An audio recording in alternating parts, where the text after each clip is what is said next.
Cuaca ekstrim yang terjadi beberapa hari terakhir ini, Basarnas Manado mengimbau warga agar waspada bencana hidrometeorologi. Tim SAR juga telah menyiagakan personel untuk siap menghadapi ancaman bencana. Cuaca ekstrim yang beberapa waktu ini sering terjadi di sebagian besar wilayah Provinsi Sulawesi Utara sangat mengkhawatirkan warga bumi Nyur Melambai.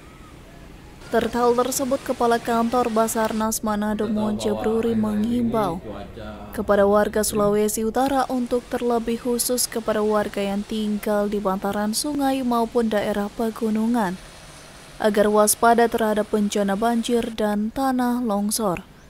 Kami menghimbau kepada seluruh masyarakat Sulawesi Utara. Kita tahu bahwa akhir-akhir ini cuaca sangat ekstrim.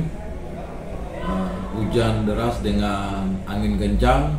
Oleh karena itu kami dari Basarnas Sulut mengimbau kepada seluruh masyarakat Sulawesi Utara untuk selalu waspada, terutama bagi warga yang tinggal dekat bantaran sungai atau bantaran kali, untuk selalu waspada akan terjadinya banjir ataupun tanah longsor.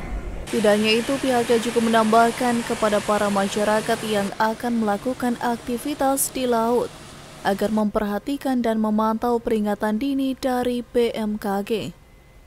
Pihak Basarnas Manado juga telah menyiagakan personel untuk selalu siap siaga apabila terjadi peristiwa yang membahayakan jiwa. Eka Putra melaporkan untuk Kawanua TV.